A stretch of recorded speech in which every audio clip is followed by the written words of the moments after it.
Hello everyone, welcome to our channel. दोस्तों, TET C TET के part 17 में आपका स्वागत है। संख्या पद्धति के सारे सवाल चल रहे हैं और यहाँ पर जितने भी सवाल है वो आपको प्लेलिस्ट में मिल जाएंगे। ठीक है, यहाँ पर सबसे पहला सवाल आपका बहुत ज़्यादा सरल है। ये जो सवाल हैं ये राजस्थान टेट में आया हुआ है। चाहे आप यूपी के हों, चाहे आप हरियाणा के हों, कहीं के भी हो, टेट का जो पेपर है वो सभी राज्यों का लगाना चाहिए, सारे क्वेश्चन लगाने चाहिए। ठीक है, तो कहीं से भी कुछ भी आ सकता है या फिर ये टाइम बर्बाद करने के लिए दे दिया जाए। ठीक है, क्योंकि आपको इतनी तो प्रोसेस करनी पड़ेगी ना। यहाँ से हम लोग क्या करेंगे, अभाज्य संख्या से भाग देंगे गुणनखंड करने के लिए। ठीक है, अगर गुणनखंड करना चाहते हो तो भाग देना ही पड़ेगा। 2 तिया 6, 7 में से 6 गया 1, यहाँ पे 12, 2 छिंगे 12। ठीक है, ये कट गया। ठीक है, फिर से देंगे, 2 एकम 2। ठीक है, 2 अट्ठे 16, 0। फिर से देंगे। ठीक है, इसका सीधा सीधा आधा हो जाएगा 90। फिर से 45। ठीक है, 2 का अगर किसी में भी भाग देना है बस उसका आधा कर दो। ठीक है, अब यहाँ पे 3 से भी चला जाएगा, 5 से भी चला जाएगा। मुझे तो 5 सरल लग रहा है तो इसलिए मैंने 5 से दे दिया। ठीक है, 5 ने 45, 3 त्रिका 9। ठीक है, फिर से यहाँ पे देंगे 3 एकम 3। ये जितने भी आपके सामने आए हैं ये गुणनखंड आए हैं। ठीक है, तो यहाँ पर कौन कौन से गुणनखंड है देखिए, 2 गुणे 2 गुणे 2 गुणे 2। ठीक है, 3 गुणे 3 गुणे 5।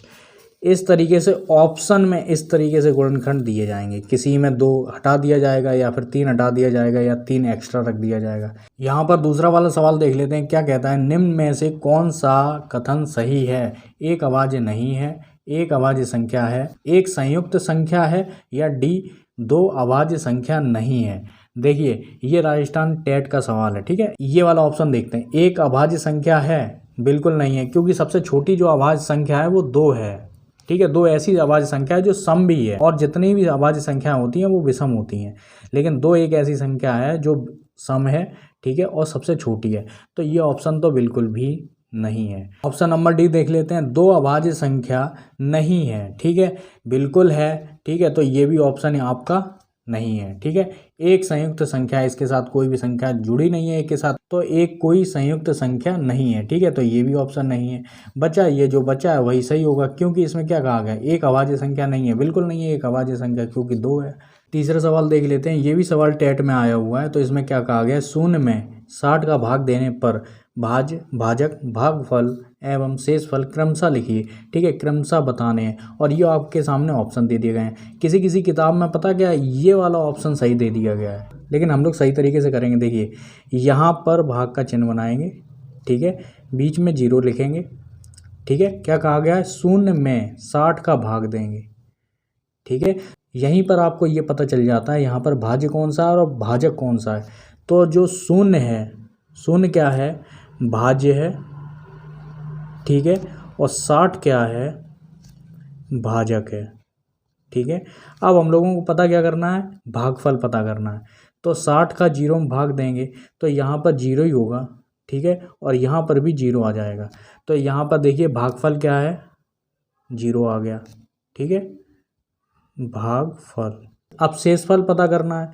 ठीक है, तो शेषफल भी 0 आएगा। ठीक है, 0 शेषफल।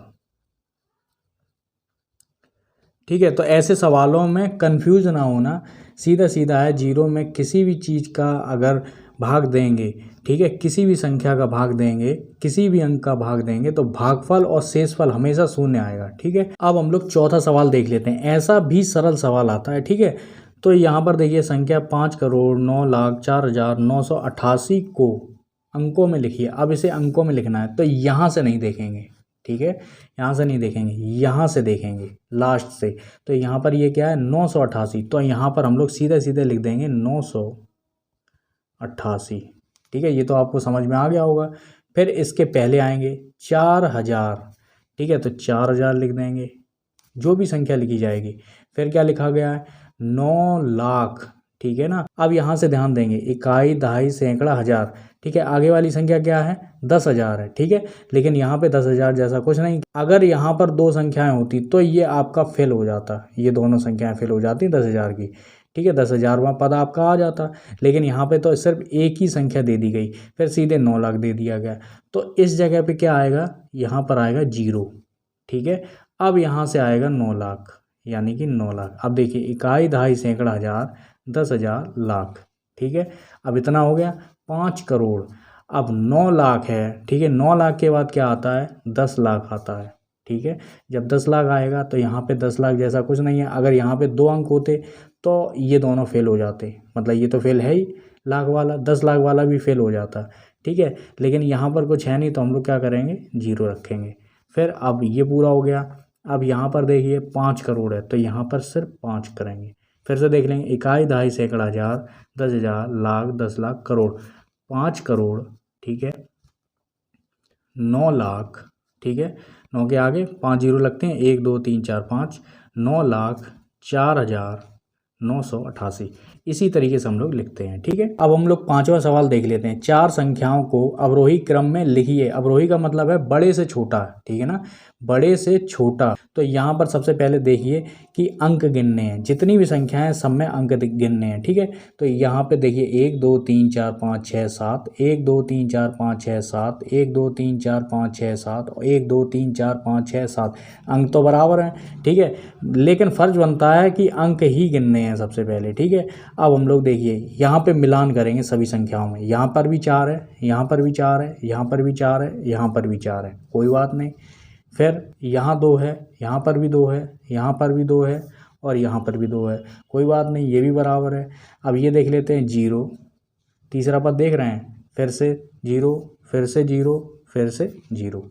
अब चौथा पद देख लेते हैं, यहाँ पे 3 है, यहाँ पे 3 है, यहाँ पर भी 3 है, और लास्ट में यहाँ पर भी 3 है, कोई बात नहीं। अब यहाँ से थोड़ा सा और आगे बढ़ेंगे।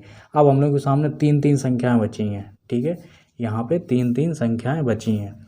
अब बताइए, यहाँ पे 5 है, ठीक है, और यहाँ पे 6 है, ठीक है ना, यहाँ पे 5 है, यहाँ पे 6 है, यहाँ पर भी 6 है, और यहाँ पे 7 है। ठीक है, तो कौन सा बड़ा होगा, ये वाली संख्या बड़ी होगी।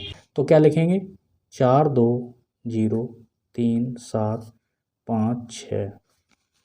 ठीक है, अब हम लोग, अब तो बहुत सरल हो गया। ठीक है, अब 7 से नीचे वाली संख्या देखनी है, एक ये है और एक ये है। ठीक है, इसे तो अभी हम लोगों को देखना ही नहीं, क्योंकि अब हम लोग को पता चल गया यही सबसे छोटी है। ठीक है, अब हम लोगों को इन दोनों में कंपैरिजन करेंगे, देखिए 6 और 6 मिल रहा है। अब हम लोग आगे वाली संख्या बढ़ेंगे, ये वाली देखिए 7 है, यहाँ पर 5 है, तो ये बड़ा है। ठीक है ना, तो जब ये बड़ा है तो इसके आगे कौन सी संख्या आ जाएगी, ये वाली आ जाएगी। ठीक है, 4 2 0 3 6 7 5।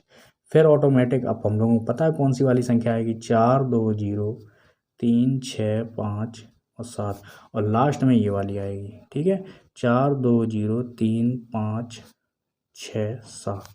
ठीक है, इस तरीके से हम लोग देखते हैं। ठीक है, और ऐसे छोटे छोटे सवाल भी बहुत ज़्यादा कन्फ्यूजन भरे हो सकते हैं। ठीक है, मैं बार बार बता रहा हूँ कि एक सवाल ऐसा आएगा, 2 सवाल ऐसे आएंगे, 3, देखिए 5-6 क्वेश्चन टेट सी टेट में कठिन ही आते हैं। ठीक है, कोई भी महारथी हो जल्दबाजी में वो कहीं ना कहीं गलत भी कर सकता है। ऐसा नहीं कि अच्छे अच्छे नंबर नहीं आते लोगों के, आते ज़रूर हैं। ठीक है, तो दोस्तों ऐसे ही वीडियो पाने के लिए सब्सक्राइब करें, लाइक करें।